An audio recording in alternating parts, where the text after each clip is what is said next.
Pwede kang pagyamanin ng sobra ng side hustles. At kung may 9 to 5 job ka na ngayon o gusto mong magsimulang mag-work para sa sarili mo, lahat ng sasabihin ko sa video na to, posible mong simulan. Ako nga pala si Charlie. Buong buhay ko, side hustles na talaga yung ginagawa ko. At sa video na to, pag-uusapan natin yung best side hustles para kumita ng malaking extra income ngayong 2026. Hindi ito yung boring na mga bagay na laging sinasabi ng lahat. Mas unique yung mga pinili ko rito at pwedeng magbayad ng malaking pera kada oras. So kung ayaw mo magtrabaho ng sobrang daming oras pero gusto mo pa rin kumita ng malaki, para sa itong video na to. Simulan na natin. So unang side hustle na gusto kong pag-usapan ay yung AI social media creator. Walang duda, isa to sa best side hustles ngayong 2026 at sa mga susunod pa. Kasi high value skill siya na hahanapin ng sobrang daming companies at businesses. So imbes na traditional content creator ka na nasa harap ng camera kagaya nito, yung gawin mo is gagawa ka ng content gamit lang ang computer. Gamit ka ng AI tulad ng Veo, Sora, Nano Banana, Heygen at iba pa para gumawa ng social media posts para sa businesses fully gamit ang AI. So yes, isang tao ka lang sa likod ng computer pero nakakagawa ka ng dose-dose ng posts bawat araw.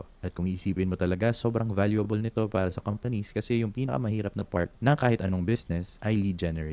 Yung pagkuha ng customers at clients at social media, tuloy-tuloy pa rin na magiging isa sa best ways para sa karamihan ng companies. So imbes na mag-hire sila ng kunwari 10 iba't ibang creators para gumawa ng content para sa kanila at gumastos ng malaki. Ang gagawin na lang nila is ilalagay nila yung budget ngayon sa isang tao gamit tong mga platforms. Kayang gumawa ng realistic na UGC content. Yung content na gagawin mo, gagamitin nila sa organic social media pages nila. Gagamitin din nila yun para sa ads. And yeah, makakatulong talaga yun para kumita sila ng malaki. Sa side hustle na ganito, madali kang kikita ng around $50 hanggang $300 per hour. Yung catch lang dito, kailangan maintindihan mo yung mga AI platforms na to. Matutunan kung paano talaga gamitin at maging magaling sa paggawa ng realistic na videos. Maniwala ka sa akin, darating yung point na yung tech sobrang galing na hindi mo na mapapansin yung difference ng AI-generated content sa real content. So yeah, sobrang solid nitong side hustle or business na pwede mong gawin na kayang kumita ng malaking pera. Number 2 naman ay LinkedIn management. Ngayon, maraming gumagamit sa LinkedIn platform pero hindi siya yung tipong sexy platform na laging pinag-uusapan ng social media. Pero ang totoo, sobrang gandang place ng LinkedIn para sa maraming business owners para makakuha ng clients. At yung paraan kung paano sila nakakakuha ng clients ay sa paggawa ng organic posts at content, pagkuha ng engagement, tapos pag-generate ng leads. Nagawa ko na to sa isa kong business, Paired. At talagang nakakuha kami ng tuloy-tuloy na leads dahil lang sa pagpo-post ko ng organic content. Ngayon, dito kayo pwedeng pumasok. Gagawa kayo ng organic content para sa entrepreneurs at makakatulong to para mas dumami yung leads nila, right? So kung tinutulungan mo silang kumita ng mas malaki, obviously,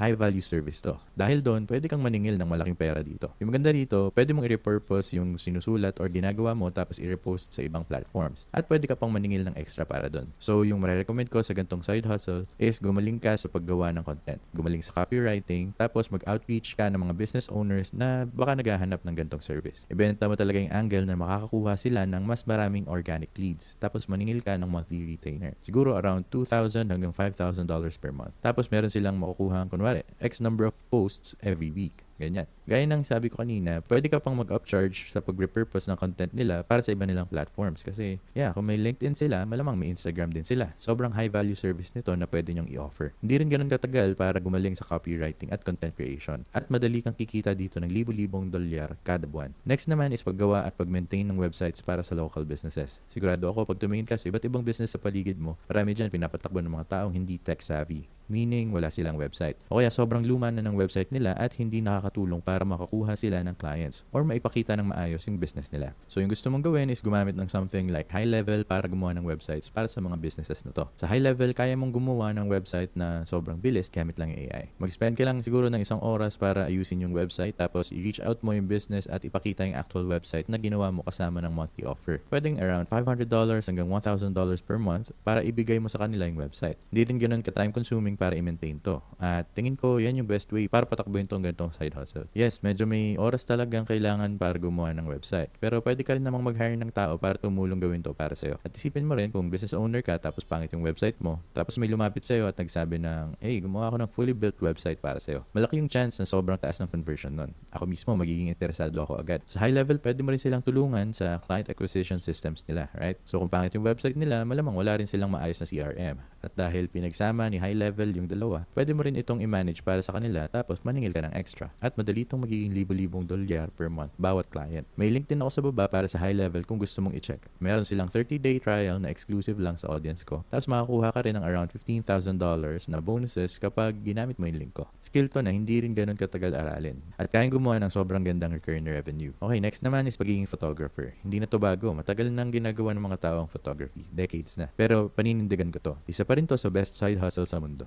Dito talaga ako nagsimula noong around 13 years old pa lang ako. At tingin ko kahit sino na may desire maging photographer should really try this. Ngayon, mas madali na kaysa dati gumawa ng magagandang photos kasi sobrang advanced na ng tech. So yung marirecommend ko talaga is pumunta ka sa mas retro route, mag-specialize ka sa film, mag-specialize ka sa mga bagay na hindi ginagawa ng karamihan. Tapos gawin mong signature mo yun. Kung hindi man yan swak sa'yo, syempre pwede ka pa rin sa normal photography route. Pero isa to sa mga side path na marirecommend ko kung gusto mo mag-stand out sa lahat. Gumawa ka ng website para sa business mo, mag-start kang gumawa ng test shoots para sa friends mo, at once na meron ka ng maliit na portfolio, madali ka nang makakasingil ng around $100 to $500 per hour. Sobrang high value skill nito. At habang mas niche yung pinapasok mo, mas lalaki pa yung pwede mong singilin. Hindi mo rin kailangan ng sobrang laking puhunan para mag-start. Yung $1,000 sapat na para sa solid na setup. At simula doon, once na kumikita ka na, saka ka na mag-upgrade ng equipment mo. Pero ulitin ko lang, try mo yung retro route kung kaya mo. Mag-specialize ka sa film, yung film cameras pwedeng maging affordable din. I-print mo yung photos para sa clients mo, tapos singilin mo rin yun. At sobrang gandang side hustle nito na halos kahit sino na may creative eye kayang gawin. Okay, next naman is pagiging platform installer. So, explain ko muna. Maraming businesses dyan na gustong mag-install ng something like Notion, AA, or ClickUp sa businesses nila. Mga productivity platforms to na tumutulong para makapag-automate, makapag-delegate, at mas maayos makapag-communicate sa teams nila. Tulad ko, gamit ko ng madalas yung Notion at ClickUp para sa businesses ko. Pero yung catch dito, kailangan ng solid na skill at research para maayos talaga yung setup. Kaya dahil doon, sobrang laki ng demand para sa mga taong marunong mag-setup ng ganitong systems. So kung maglalaan ka ng kunwari 2 hanggang 4 weeks para aralin na mabuti yung isa sa mga platforms na to, and then yes, pwede mong matutunan ng libre online through YouTube. Pwede mo na itong simulang i-offer bilang service. Kapag maayos mong nagawa, madali kang makakasingil ng around $100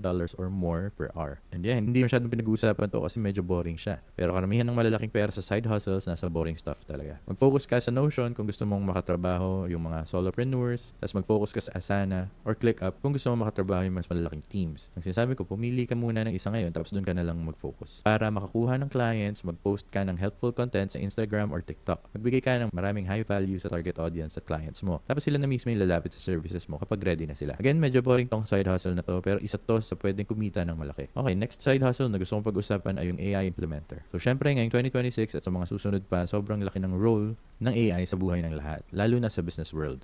So yung gagawin mo lang bilang AI implementer is lagi kang updated sa trends sa AI at aalamin mo kung paano makakatulong ang AI sa businesses para tumaas ang productivity nila at mas maraming output. Basically, para kang consultant para sa existing businesses. At yung main goal mo is i-optimize yung business at i-optimize yung efficiency ng current team nila. Sa totoo lang, nag-hire ako ng tao para gawin to para sa akin. Full-time hire siya. At buong trabaho niya is tulungan ng team ko na gumawa ng AI tools at alamin kung paano isisingit yung AI sa current workflow namin para mas dumami yung output namin. At sobrang high value skill nito. Kaya madali kang kikita ng around $50 hanggang $300 per hour. Ang gagawin ko rito is monthly retainer setup. Kunwari, maniningil ka ng around $3,000 per month. At yung clients mo magkakaroon ng access sa certain number of calls with you, dedicated Slack channel kung saan pwede kang makausap ng buong team nila. And yeah, basically para kang AI concierge. Syempre, kailangan magaling ka sa AI. Kailangan maglaan ka ng oras para i-research lahat ng solid na tools dyan. At kailangan matalino ka rin sa paghahanap kung paano talaga ito magagamit sa business nila. Yeah, sobrang solid na side hustle na halos walang nagsasalita tungkol dito.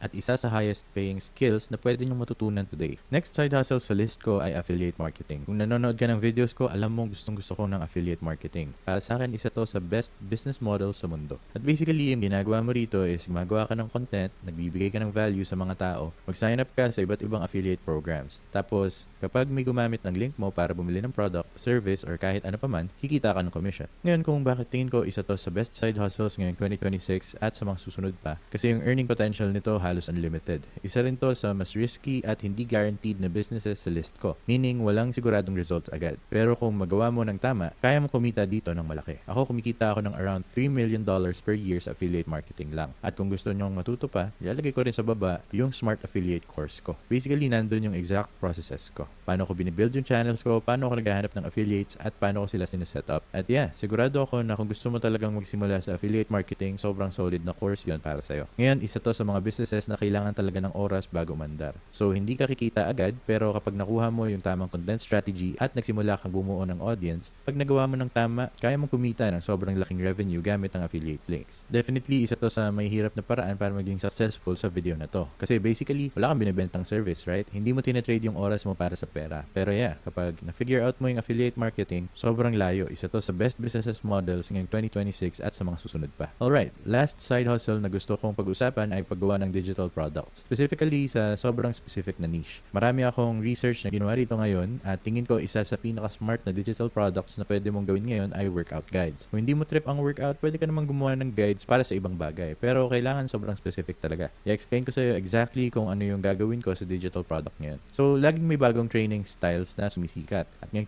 2026, Hyrox talaga yung pumuputok ngayon. Maraming tao pumapasok sa sport na to at dahil doon sobrang laki ng demand para sa Hyrox training at education. Dito ka papasok, pwede kang maging sobrang specific sa ganitong audience at pwede kang gumawa ng workout guides na pwede nilang bilhin. Yung naisip ko dito is gumawa ng low ticket training plan, siguro around $17 or $27, tapos ibenta mo yun. So basically, PDF lang siya na halos $0 ang cost para gawin. Kaya bawat sale mo kuha mo, halos 100% profit na. Partner mo to sa social media strategy kung saan gagawa ka ng organic videos tungkol sa Hyrox. At once makabuo ka na ng sobrang specific na audience, mga taong interesado sa Hyrox, makikita mo na sobrang taas ng conversion rate sa training plans mo. Digital products ang isa sa pinakamadaling businesses na simulan. At ang reason nito ay halos zero ang gastos. Plus, sobrang lupit ng profit margins. Ngayon, ibang ideas pa rito na pwede is triathlon, paggawa ng marathon training guides, Ironman, or kahit anong sobrang focus na sport na may mga die-hard followers talaga. Maraming paraan para ibenta yung digital products mo. Pwede kang gumawa ng sarili mong website gamit yung something like Hostinger. Pwede kang gumamit ng Kajabi. Pwede ring high level para siya na gumawa ng halos lahat para sa'yo. At ang masasabi ko yung pinakamahirap na part talaga is makuha muna yung audience sa umpisa. Pero marami yung nakikita ang tao na may solid audience na pero hindi nila na-monetize ng tama. At kadalasan, isa sa best na dapat nilang gawin is gumawa lang ng digital product na swak sa current audience nila. So kung meron kang audience ngayon sa sobrang specific na niche, please,